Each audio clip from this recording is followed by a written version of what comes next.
My name is Heidi, and at 32 years old, I never expected to be homeless after a Sunday family dinner. When my mother screamed at me to get out and never come back, I actually listened this time. What she did not know was that I had been silently paying their $2,200 mortgage for 3 years. The shock on my dad Richard's face when he called weeks later asking about the bank notice was something I will never forget. If you have ever experienced toxic family dynamics, give this video a like and subscribe. Let me know in the comments where you're watching from, and stick around to see how setting boundaries changed everything. Growing up in the Hamilton household was like walking on eggshells, especially around my mother, Gloria. From my earliest memories, she had impossibly high expectations that seemed designed specifically to make me fail. My father, Richard, was the peacemaker, the one who would slip into my room after one of Mom's storms to assure me that everything would be okay. But he never actually stood up to her. He just smoothed things over temporarily until the next explosion. My family consisted of 5 people. My parents, my older brother Justin, who is 36, my sister Elizabeth, who is 34, and me at 32. As the youngest, I bore the brunt of my mother's evolving disappointments. Justin escaped to college at 18 and rarely came home afterward. Elizabeth followed suit 2 years later. That left me alone with my parents through my senior year of high school, absorbing the full force of my mother's critical nature. Every achievement was measured against an invisible, ever-shifting standard. When I brought home a report card with 5A and 1B, my mother would focus exclusively on the B. What happened here? Did you not study enough? Elizabeth never got anything lower than an A-. These comparisons were constant and crushing. My choice in friends was another battleground. That Olivia girl seemed shallow. I do not like how she dresses, my mother would say after meeting a new friend. And why are you wearing those jeans? They make you look heavier than you are. Comments about my appearance started when I was around 12 and never stopped. The worst fights were about my future. When I expressed interest in finance during high school, my mother scoffed. Women do not get taken seriously in that field. You should choose something practical like nursing. But finance fascinated me the way numbers could tell stories and predict outcomes. I secretly applied to business programs against her wishes. My father worked as a regional sales manager for a pharmaceutical company for 28 years. He made good money enough for my mother to be a stay-at-home mom, even after we were grown. She took pride in their 5-bedroom colonial with its manicured lawn and designer furniture. The house was her domain, her accomplishment, though she never contributed financially to it. I ended up graduating with honors in finance from Cornell University. Again, not quite meeting my mother's expectations because I did not get into Harvard like she had wanted.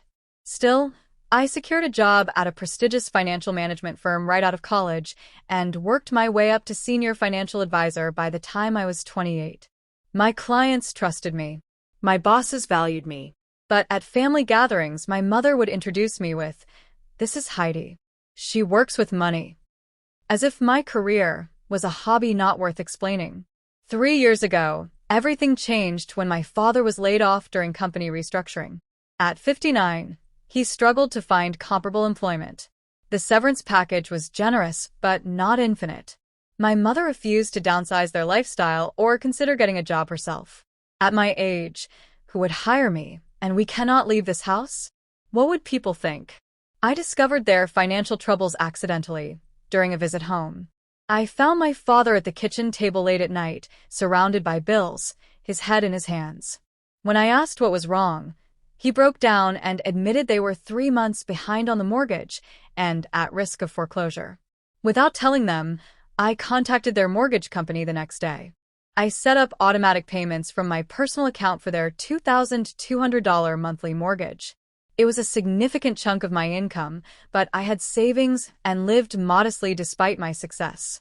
I could afford it, and the thought of my parents losing their home was unbearable. I never told them what I had done.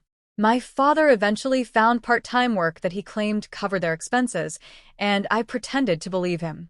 Looking back, I should have recognized the signs that something was still wrong. The new credit cards my mother openly evasive with.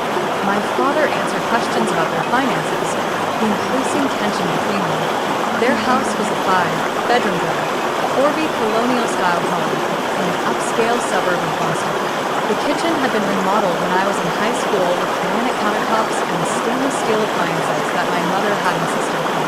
The formal dining room held a mahogany table where we had gathered for tense holiday meals since I was a child. My old bedroom remained largely untouched since I moved out, a time capsule of lavender walls and academic trophies. Despite the discomfort I felt there, the household memories. The height marks penciled on the kitchen doorframe. The dent in the living room wall from when Justin threw a baseball indoors.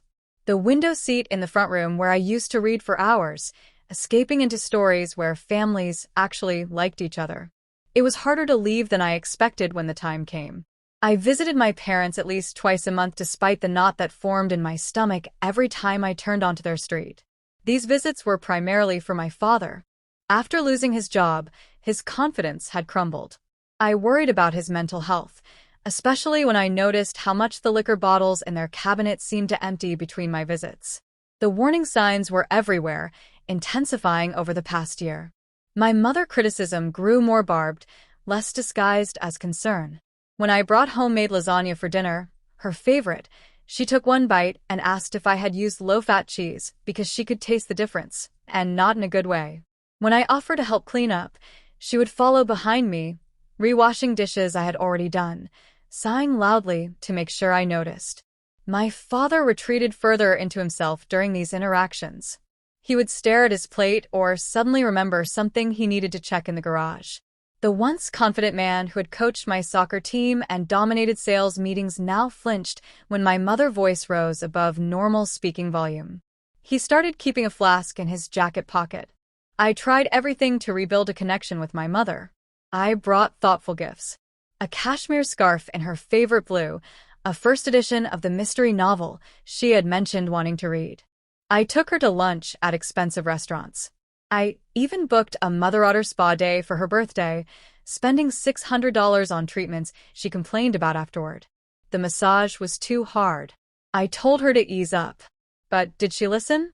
"My back is going to be bruised tomorrow," she said as we drove home. And that facial just made my rosacea worse. I do not know why I let you talk me into these things. Nothing worked. Every gesture was met with criticism or suspicion. "Why are you being so nice all of a sudden? What do you want?" she asked once, as if kindness could only be transactional. The garage, the street, nothing. Logan swore he hadn't touched it, saying he'd seen it when he got home from a walk the day before. The doctor had suggested light exercise to lift his mood, so he'd been wandering the neighborhood, but the car disappearing overnight. It didn't add up. I took the bus to work, arriving late and frazzled. Mark was understanding but puzzled. "You think Logan took it?" he asked. I shook my head.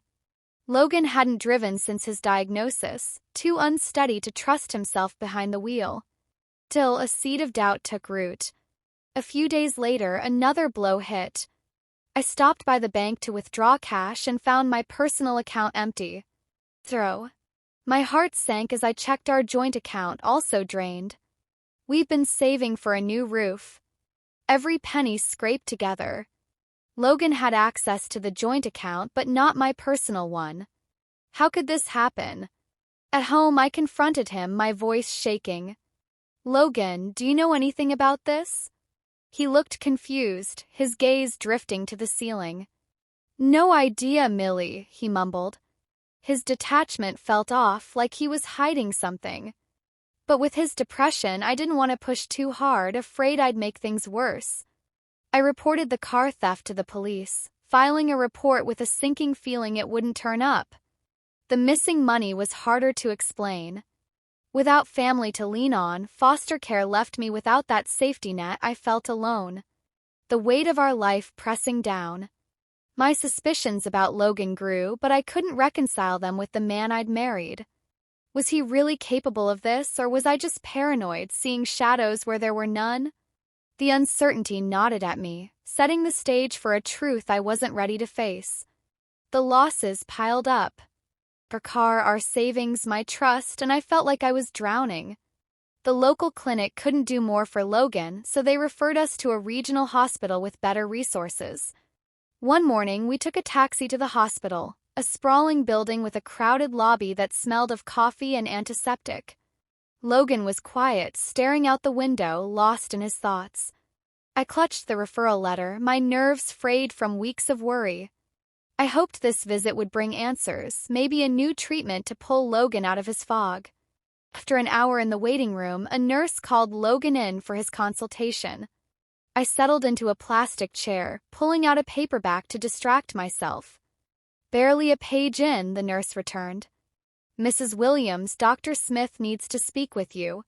My heart skipped a beat. I followed her down a fluorescent-lit hallway to a small office where Dr. Smith waited. Her gray-streaked hair and calm demeanor should have been reassuring, but her serious expression set me on edge. "Is this about Logan's depression?" I asked, sitting down. She nodded, then leaned forward, her voice low. "Millie, I need to be straight with you. I recognized Logan the moment he walked in. I treated him years ago in the ER for a deep cut on his leg. He's not who you think he is." My mind spun. A cut?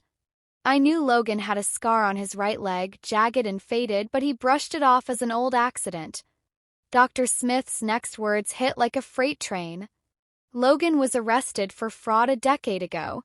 He swindled his ex-wife, stole her money and valuables. He even faked dementia to manipulate her to make her let her guard down. She paused, watching my reaction. "I suspect he's doing something similar now with his depression." I froze, my breath catching. Fake dementia swindled his ex-wife. The room felt too small, the air too thick. "You're saying he's pretending to be depressed?" I asked, my voice barely a whisper. Dr. Smith nodded. "His SP Logans don't add up. I've seen depression and this feels calculated. That scar on his leg came from a fight with his ex-wife when she confronted him about the theft. I was there stitching him up." Her words painted a picture of a man I didn't know. A con artist, not the broken soul I'd been caring for. I stumbled out of her office, my mind reeling. Logan, a fraud, the man who'd held my hand through late-night talks, who promised me forever. But the scar, the missing car, the drained accounts, it all started to click. Dr. Smith's warning lit a fire in me. I couldn't just sit back and hope for the best. I needed proof. Back home, I ordered a set of small surveillance cameras online, the kind you hide in plain sight. I felt like a character in a bad thriller, but desperation drove me. I installed them around our house, in the living room, near the front door, even in our bedroom. For days, I went to work, acted normal, and checked the footage each night, my heart pounding. Logan seemed the same, listless, quiet, but I wasn't buying it anymore. A week later, I hit paired. The footage showed Logan slipping out of the house with my favorite watch and a leather bag I'd kept in our closet. He returned hours later, a wad of cash in his hand, a smug grin on his face. That grin, it wasn't the Logan I knew, weighed down by depression. It was someone else, someone cunning. My slogan act churned as I watched him stash the cash in the drawer, glancing around like he knew he was getting away with something. I checked the footage from the day our car vanished. Sure enough, Logan drove it away while I was at work, returning on foot. The truth crashed over me like a wave. Logan had stolen our car, drained our accounts, and sold my things, all while playing the victim. Every late-night worry, every tear I'd shed for him was a lie. He'd used my compassion against me, banking on my trust to cover his tracks. The betrayal cut deeper than anything I'd ever felt. Sharper than the loneliness of my foster care days. I sat in the dark, the footage looping on my laptop, tears streaming down my face. How could I have been so blind? But anger followed the hurt, hot and fierce. I wasn't the naive girl from foster care anymore. I built a life, a career, a name for myself. Logan thought he could play me, but he'd underestimated me. I saved the footage, my hands shaking with resolve. This wasn't just about our marriage anymore. It was about justice, about taking back what was mine. The footage burned a hole in my heart, but it also lit a fire under me. I couldn't let Logan's lies define me. I spent the next day at work, my mind racing as I planned my next steps. I called in sick the following morning, telling Mark I needed personal time. He didn't cry, just said, "Take care of yourself, Millie. I'm here if you need me." His kindness almost broke me, but I pushed it aside. I had a mission. At home, I gathered the evidence, the camera footage, bank statements showing the drained accounts, and a list of missing items, including my watch and bag. I drove to the county courthouse, my hands gripping the steering wheel of a rental car. Filing for divorce felt like cutting off a limb, but I filled out the papers with steady hands, each signature a step toward freedom. Logan had betrayed me, and I wasn't going to let him walk away unscathed. Next, I headed to the police station, a squat brick building in the heart of town. The officer at the desk, a gruff man named Jenkins, raised an eyebrow when I explained the situation. "You're saying your husband stole your car and money?" he asked, skepticism in his voice. I slid my laptop across the counter and played the footage.